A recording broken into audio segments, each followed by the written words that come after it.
Egaa duraan dursee baga ayyaana yaadannoo warra Oromoo godina Harargee Lixaa aanaa Daaroo Lagoo Raddaa Gamtiitti kabajanneen baga nu ga'een isinii jedha.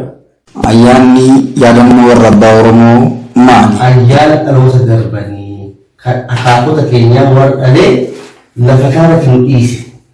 Ayyaana isaa sayyaadannaa dhaloota keenya Oromoota lafa kana gubbaatti nu dhiisee dabarsan walgeenyee dhalli isaanii gubbaa kanaa waan nu qabaniif nuti lafa jalaa waan lafa isaanii lafa isaanii jirtuuf ayyaantummaa isaanii nu bira jira jennee waan amannuuf walgeenyee ayyaana sinee guyyaa ayyaana kana walgeenyee kabajna.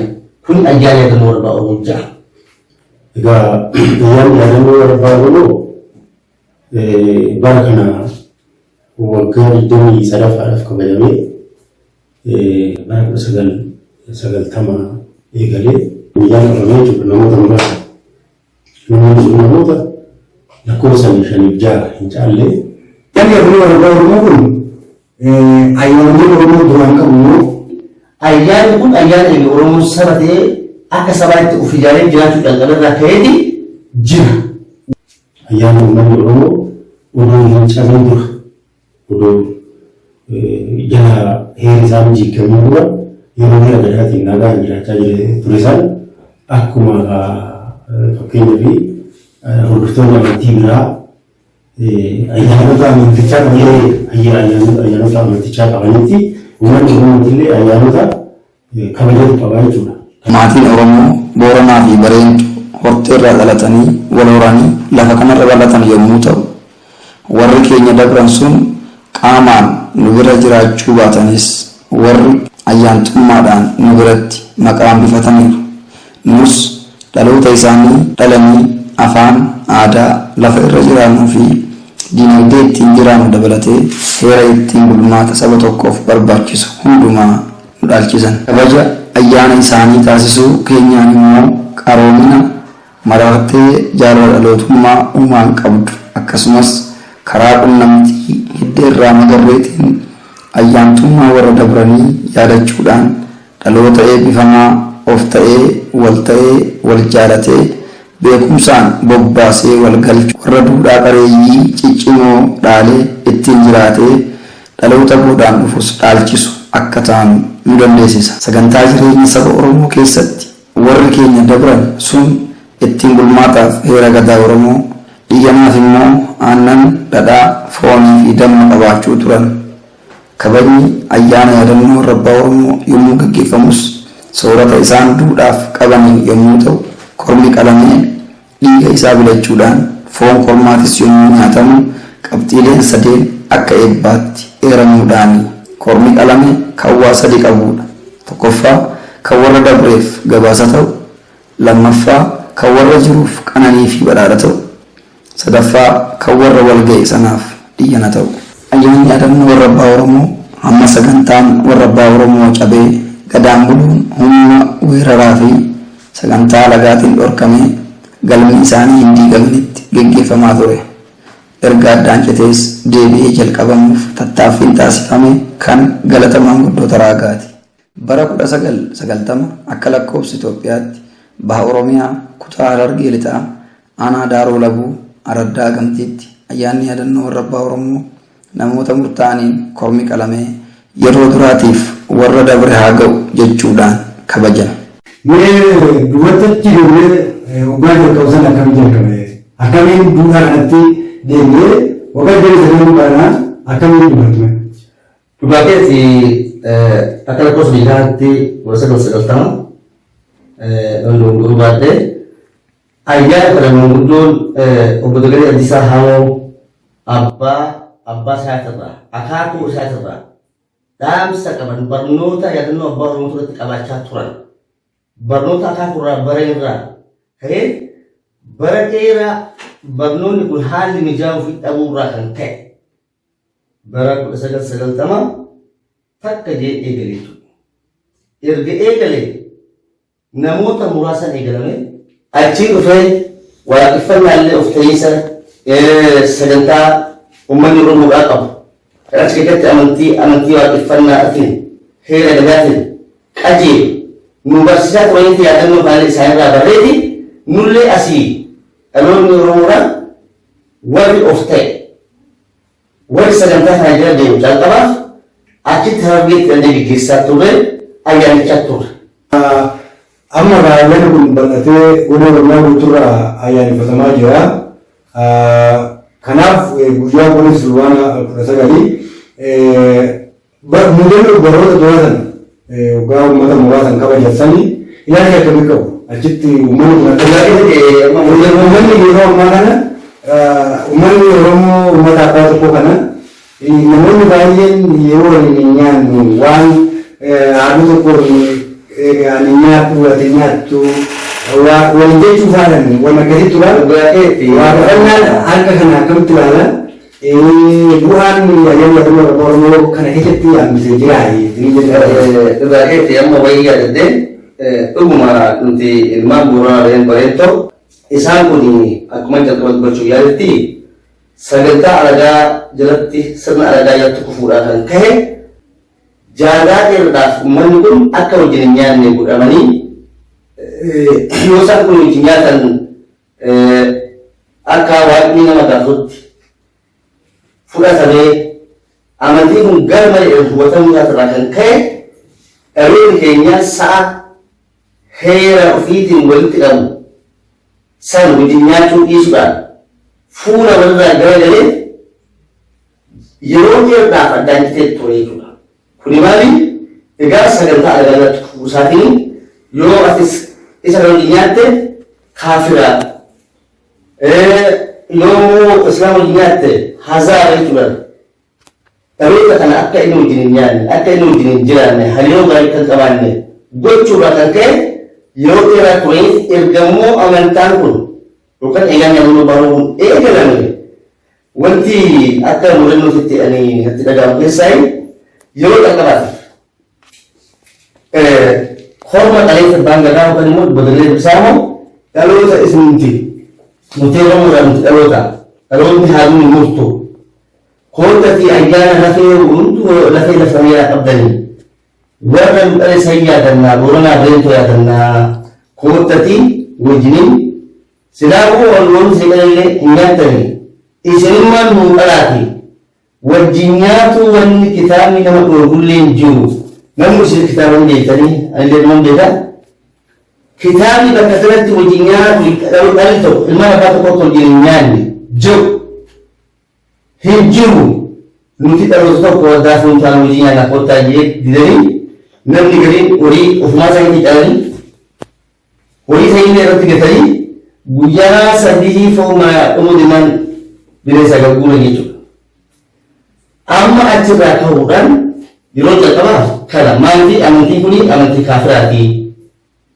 Namtichi kuni karaa rabbii irraa godhe shirkii godhe kan jiruudha kun rabbiiti kun nama rabbiiti dallane yookaan immoo gochaa sheexanaaf hojjeta kan jiruudha amantaan biraa akka isaa wajjin hirmaanne akka ayyaana dhaloota isaanii wajjin hin kabajne godhee adeemsa keessatti akkasumatti bara lammataa nama 5-10 bara sadaffaa akkasumatti deemee amma warri wajjin lagate sun warri harka wal lagatee haaluma itti nyaachuu didee dhalootummaan adda citte suni arra kormi 8 kormi 10 ga'uu dideeti sanirratti wajjin meeqa qalamaa irraa jechuudha. Maaliif barrii fi gadaan dhaloota barri adda kute barri walitti araarsee dhugaa walitti fayyiftee arra namu maal dhaltanii karaa oduun akka dhalootatti walitti dhufee ayyaana abbootanii kabajee ayyaaneffatee sangaa qalee korma miidhagalee nagaan wajjin nyaatee itti gammadee hanga ammaatitti jiraachuu. Baay'ee gaariidha. Walumagalatti bu'aa dhuma yaadannoo warra Baarumooti kana loon warra isaa yaadate lafa kanarratti yaadatamaa jettanii mee bal'inaan kanatti malee bu'aan warra ofii yaadachuu karaa warra ofii fuula deebi'uu kun argamsiise maal jettanii yaadame? Bu'aan isaa waan safamu qabu. Yoon bu'aa ayyaana yaadannoo warra baanu kana bu'aa maal buusee jee bal'aanu safartuun qabuuf waan safaruun tokko faratti dhaloota kana baaseensaa uummata Oromoo kan waliin beekne bakka takkatti fidee wal barsiisee jechuudha. Kana kiiloo qabu waan kiiloo dhaloonni kun amma godhan kuusaa qofa. Kiiloo qabu waan safaruun hin qabu. Wallagga irraa Harargee irraa Baale irraa eessa godinaalee Oromiyaa keessaa dhaloonni waliin beekne kan wal baqate kan shanyummaadhaan waliin beekne kana hunda walitti fidee wal barsiisee wal agarsiisee ayyaantummaan dhaloota darbee lafeen abboota kan keenyaa kan kabaju sun kan nuti kabaju suni walitti nu sassaabeef fuula fi fuulatti akka wal barnu taasisee Oromoo ta'uu keenyaa barree sagantaa uummanni Oromoodhaa qabus barree waan akka ibsuun tuna dhibaa jechuudha bu'aa isaa. Ayyaana yaadannoo Abbaa Oromoo yoo kabajame. Oromoo kabaja, waaqeffataa kabaja. Oromoo waaqeffataan ayyaana kana gaafa jiru gaafa sirna gadaasan gaafa nagaan jiraata ture sanis ayyaana kabajataa ture. Yeroo kabajachaa ture hordofaa amantii waaqeffannaa waan ture walumaa galatti uummanni Oromoo guutummaa guutuutti yeroo sanitti amantiin biraa kan dhufee adda isa babaasee jiru ture. Haa ta'uuti ayyaanni yaadannoo Abbaa Oromoo waaqeffattootatu kabaja. Waaqeffattootaa fi deeggartoonni warri Oromoo dhaladhe jedhe amantii kam keessa iyyuu nuti yaade waan isaa san ni kabajata jechuudha. Ayyaana yaadannoo jechuun ayyaana abbaa ofii yaadachuu jechuudha. Warra baay'ee yaadachuu jechuudha. Ayyaana kana itti gaafatamummaan eenyuun gaggeessame? Dhaabbata hordoftoota amantii waaqeffannaa. Sochiin of barbaaduu fi galma amantii waaqeffannaa ijaaruu duudhaa ofiitti deebi'uudhaan rakkoo dhaloota mudateef furmaata waaraa fiduuf taasifamu ittuma fufuun dhaabbanni hordoftoota amantii waaqeffannaa hundaa'ee beekamtii qaama seerummaa argate. Kabajni ayyaana yaadannoo warra Abbaa Oromoos guutuu galmoota amantii waaqeffannaatti kabajamuun ittuma fufe.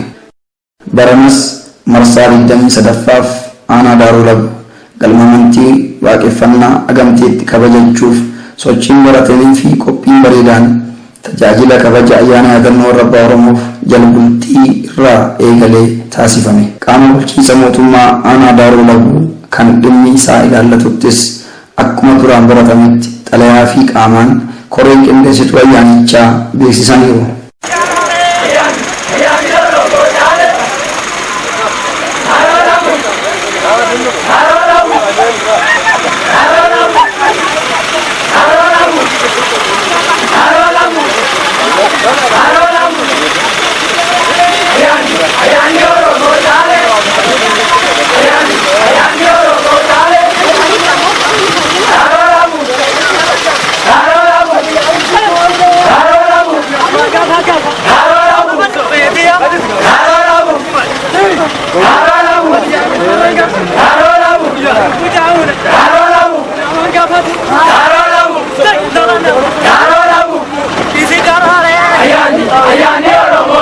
Walaupun merasa harga, dhaloonni haaraan kun karaa warrasaa fuudhatee waan guyyaa tujuh hargaadha. Mee irratti aansee ayyaana yaadannoo Abbaa Oromoo bara 2013 bakka bu'oonni hordoftoota amantii waaqeffannaa galmi 409 bakka bu'oota isaatiin akka kabajamu irratti dhaabbanni keenya murteessa. Haala dhukkuba COVID-19 ilaalchisuun labsiin gama mootummaatiin labsamee ture hanga tokko kan kaafame ta'us waaqeffattoonni kutaalee biyyaa iddoo garaa garaa irraa ayyaanicha irratti hirmaatan bakka bu'oota galmootaa ta'anii of eeggannoon barbaachisaan biroo hundumtuu akkuma taasifamanitti waliif galame. Haa ta'u malee gidduutti muudannoon amma dura hin turin tokko imaltoota galmoota bakka bu'uun dhufaa turan daandii irratti mudate. Fulbaana 16 bara 2013 akka lakkoofsa Itoophiyaatti jilli bakka buutota galmoota amantii waaqeffannaa dhufuuf konkolaataa 85 ga'u kan lixa, kaaba, kibbaaf giddu galeessa biyyattii akkasumas baha biyyattii irraa konkolaataa geejjiba uummataa kireeffatee dhufaa ture iddoowwan qubsumaa garaa garaatti ayyaana yaadannoo warra Abbaa Oromoo Baranaa marsaa 23ffaa galma amantii waaqeffannaa agamtiitti akka hin kabajanne humna waraana mootummaatiin ukkuramee dirqiidhaan of duuba deebi'e. Gaggeessitoonni amantii waaqeffannaa sadarkaa adda addaa irratti argamanis balleessaa tokko malee hidhaman. Giddugala hordoftoota amantii waaqeffannaa kaabaa godina Walloorraa giddugala hordoftoota amantii waaqeffannaa lixaa galma Malakkaa Baaroo kan mootummaa naannoo Gambeellaa magaalaa Gambeellaa irraa dhufan akkasumas Wallaggaa Arfan Iluu Abbaa Bunnoo Baddallee fi Jimmaa irraa dhufanii giddugala hordoftoota amantii waaqeffannaa bahaa wiirtuu Shawaa Bahaa konyaa amantii waaqeffannaa Boosat Fantaallee galma Boosat yommuu gahan waaqeffattoota giddugala hordoftoota amantii waaqeffannaa giddugaleessaa kanneen godina Shawaa Lixaa fi godina addaa Oromiyaa naannoo Finfinnee fi Finfinnee walii wal arganii buufatanii qubatan. Konkolaattonni 21 galma Boosat jiran galgala 16 fulbaana 2013 marfaman. Galgaluma kana koreeleen ayyaanicha qindeessan 3 hidhaman. Barii fulbaana 17 2013tti konkolaattonni amna kabaja ayyaantummaa amantii waaqeffannaa irraa karaa seera malee ta'ee humnaan dirqamanii of duuba deebifaman. Koreeleen 3 dabalataan hidhaman. Fulbaana 16 2013 giddugala hordoftoota amantii waaqeffannaa kibbaarraa godinaalee akka Gujii fi Gujii Dhihaa, Booranaa, Arsii Lixaa fi Baalee irraa immoo giddugala hordoftoota amantii waaqeffannaa bahaa wiirtuu Shawaa Bahaa konyaa amantii waaqeffannaa Lumee galma dirree fooqaa magaalaa Mojootti argamu kan qubatan bakkuma jiranitti guramanii koreeleen 2 hidhaman. Konyaa Booraa irraa konkolaataan tokko waajjira poolisii magaalaa Mojootti akkuma waaqeffattootaan guutamee jirutti hidhamee bule. Giddugala hordoftoota amantii waaqeffannaa bahaa wiirtuu Shawaa Bahaa konyaa Dugdaatti galmoonni amantii waaqeffannaa gandoota aanichaa hundumaa irraa galma Malkaa Qoffee magaalaa Maqiitti konkolaataan 10 ukkuramee gaggeessitoonni 23 hidhaman. Godina Arsiittis waaqeffattoonni 30 ta'an galma amantii waaqeffannaa Tulluu Cilaaloo keessaa humna waraana mootummaatiin fuudhamanii magaalaa Asallaatti hidhaman. Booda waaqeffattoonni aanaalee dhufanitti deebifamanii waajjira poolisiitti hidhaman. Giddugala hordoftoota amantii waaqeffannaa bahaa godina Harargee Bahaa fi Harargee Lixaattis uggurrii fi hidhaan jimlaa imaltoota galmoota amantii waaqeffannaa bakka bu'anii dhufan irratti taasifame cimaa ture. Harargee Bahaa fi Harargee Lixaa konyaalee adda addaa irraas konkolaattonni hanga Daaroo Labuu magaalaa Machaaraa fi Miicataa ga'utti uggurri hamaan humna waraana mootummaatiin irratti godhameera. Gochumti wal fakkaataan waaqeffattoota ayyaana amantii waaqeffannaa isaanii irraa ugguroo kun godina Arsii konyaa hordoftoota amantii waaqeffannaa Shanan Kooloo fi Gololchaa irrattis raawwateera. Mee mudannoo mudate kana mudannoon kun akkamitti fudhatamu waaqeffattoonni akkamitti ilaalanii baay'ee ta'in suni nu fakkiisee nu gammachiise. Maaltu nu fakkiise maaltu nu gammachiise jettee waan gaafatte mirga amantii biyya kanaa akkaatuma mootummaan jiru balballee otoo deemaa jirru akka hin deemamne otoo amantoonni biraa walga'anii amantaa isaanii gaggeessaa jiran akka hin deemamne jechuun suni nu fakkiisee hamilee biseensota keenyallee tuqe uffata meeqaa uffatanii baasii meeqa baasanii ayyaanni sun akka taasisuun wanti guddaa kan dhagahame wanti nu gammachiise keessaa waaqeffattoonni warri of ta'e kun naamusaa fi amala isaan qaban amala naamusa gaarii waan qabaniif of tajiisa waan wal barsiisanii naamusaa waan galmatti wal barsiisanii duudhaa isaaniitii fi aadaa isaanii amantii uummata Oromoodhaa amantii dhugaa kana waan galmatti wal barsiisaa turanii fi wanti dhufe kuni woomaaf ta'e jenneef otoo nuti dhagahamu naamusaan gara galmaatti deebiin. Maaliif nagaan deebi'ee ayyaanni sun immoo deebisuu ayyaana san ni bal'ise. Galmi silaa achitti yookaan miseensonni keenya bakka bu'oonni ayyaana kan kabajuudhaaf korma 8 achitti qalanii wajjin nyaatanii ayyaana abbootii isaanii kan kabajuudhaaf kan silaa karoorfame suni deebi'uu sanirraa galmatti deebi'ee korma lama korma sadi qalamee ayyaanni akka biyyattiitti kabajamee olee kun gammachiise. Kun gammachuu xiqqaa tokko. Maaliif nutis akka lafa kan seene akka hin seenuu tahee haa ta'u kanumaa wajjiniinuu egaa mootummaadha kan nu dura goree galma keenyatti nu ugguree hin deemtan kan jedhe mootummaadha.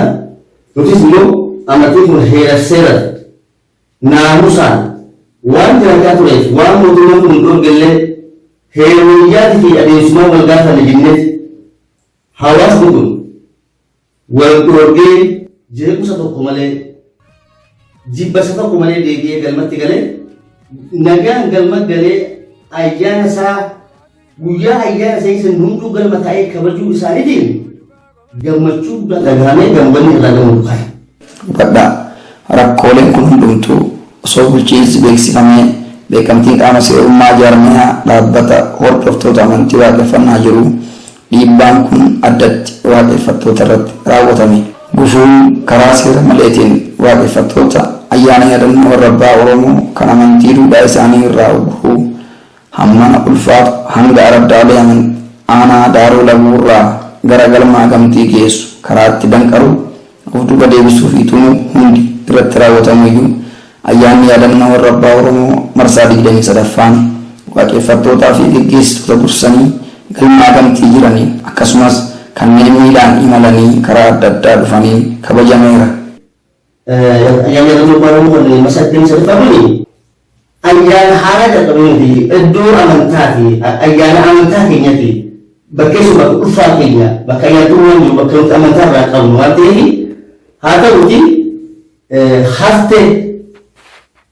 haftee jedhanii waan dubbataniif guyyaan tokkotti suni waan agartee nullee dhiyoofillee oolfannallee deebinee garuu keenyaan galma keenyatti galle waan ta'eef suni gammachuu guddaatu dhagahamaa wanti na gammachiise jechaa tokko kana. Jala bultiin kabaja ayyaanichaa kan gaafa fulbaana 18 bara 2013 akka lakkoofsa biyya kanaan kana fakkaata ture. Nagaan bultanii argeessa ka baga argeessa nuti warra sagantaa sanaatii miire sagantaa sana waggaa 20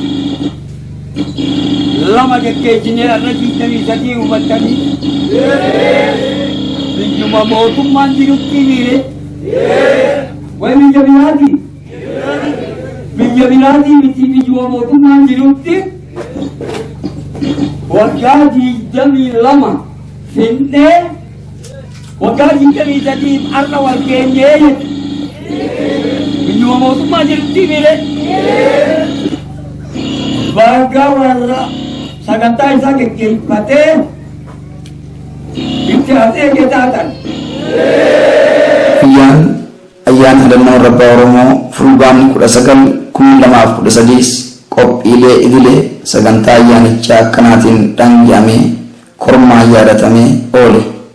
Eebbi, jeeqarsi, walbaruun, barnoonni amantii waaqeffannaa, ibsa ayyaana yaadannoo warra abbaa Oromoo irratti hubannoo kennamee iyyanni dhaloota wal ga'e waliin nyaatamee oole. Milkii kanaafis hawaasa jiraattota araddaa gamtii fi waaqeffattoonni achitti argaman gaheen isaanii olaanaadha. Ayyaanni warra abbaa Oromoo isin irraa jaalatu jennaani. Haala ture ilaalchisuunis dhaabbanni hordoftoota amantii waaqeffannaa ibsa gaafa 20 fulbaana 2013 kenneen rakkoolee mudatan akkanaan addeessee beeksise. Shakkii guddaa kabaja ayyaana irreechaa hora Finfinnee fi hora Arsadii fulbaana 23-24/2013 kabajamu qindeessaa jirtan jedhamuunis dararaan akkasii waaqeffattoota irra ga'e. Walumatti namoonni 197 hidhaman keessaa 35 mana hidhaatti seera malee guramanii turan. Hanga qophiin kun qindaa'ettis geggeessitoonnii fi koreeleen bakkoota adda addaatti hidhaman hundinuu kun bilisumaan kaawwan immoo mirga wabii hanga qarshii 10,000 nama tokkoof qabsiisuutiin gadi dhiifamaniiru. Galgala haaraa walitti dhufee kan wal dubbisne qaama mootummaatiin saniifuu gama gadiitti yookaan immoo gara harargeessitti amma booda imaluun waan hin danda'amne hundi keenya hoo akka dhaabbataatti wanni irratti walii galle maali? Durri nagaadha. Miseensi keenya nagaan gara mana ofii galee bara garee walitti deebinee ayyaana keenya kabajna waan ta'eef bakka jirtanitti namni warri hooggantoota Wonyatis, warri Wultutis, warri Giddugalaatis, warreen dhaabbataatillee hordoftoonni fi miseensonni dhaabbata amantii waaqeffannaa kanaa hundi keessanuu naamusa gaariidhaan waamileen keenya hin cabin ayyaanni kana walitti dhufne kana walitti dhufuudha wanni guddaan kaleessa deengade walitti dhufne waliin qalanne waliin bilanne wajjin nyaanne wajjin bullee akka dhaabbataatitti nuyi warra walitti dhufu warra walitti amanu waan ta'eef guyyaa nafe kana sirriitti amantanii fudhachuu qabdan. Nuus ta'a miti? Mee asirratti dhugaadha.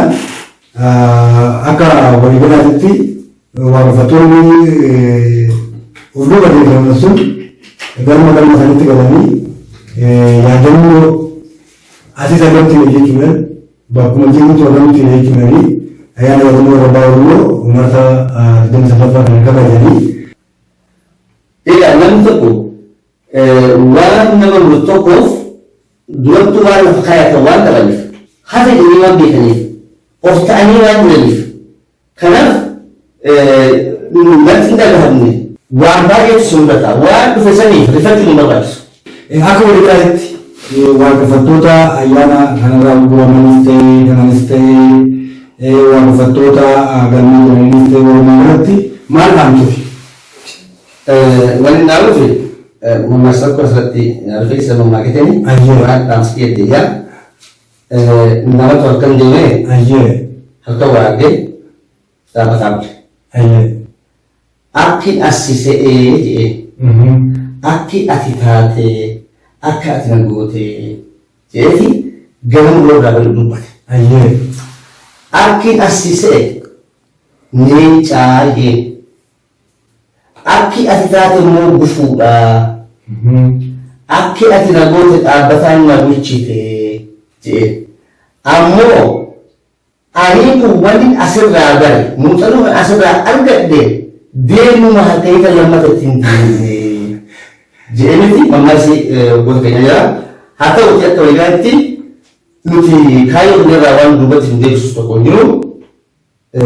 Amantiin kun amantii uummata Oromooti, ayyaanni kun ayyaana uummata Oromooti. Dhaloota keenyaaf wanni dhaamu akka waliigalatti uummanni Oromoodha. Keessaa kan waaqeffattoonni ayyaanni kun ayyaana uummata Oromoo hunda laallatu akka Oromootti. Kiristaanas haa ta'u, Islaamas haa ta'u, lafee laftana jalaa waan qabu. Waaqeffannaan illee waaqeffannaa amantii uummata Oromoo waan taateef uummanni Oromoodhaa amantaa isaa ayyaana abboota isaa kana hookan jaarmaya isaa kan amma ijaaree dhaabee sagantaa of ta'uutti barsiisu kana jabeeffatee aarsaatti kafalee akka galma baheef saniin gahu jabaatanii odoo rakkoo tokko duuban deebine achiin akka gaaraan dhaamaaf. Warri amma dhaloonni keenya dhaloonni qubeedhaa kuni yookaan immoo dhaloonni har'a sagantaa kana qabee ijaaree deemu kun isin boru warra jireenya waaraa biyya kanaa nageenya biyya kanaa fayyaa biyya kanaa isin akka jira waan ta'eef dhaloota keessan dhala dhuftuuf dabarsitanii akka jechan jabeeffattanii amantaa keessan heera gadaa keessan ayyaantummaa warra darbeetti himachaa dhugaa waan qabnuuf akka dhaloota dhufutti dabarsitanii kennitan dhaamsi biyya kana. Ayyaantummaa warra Oromoo nu waliin haa ta'u yoo of ta'an wal ta'an horaa bulaa. Oromoo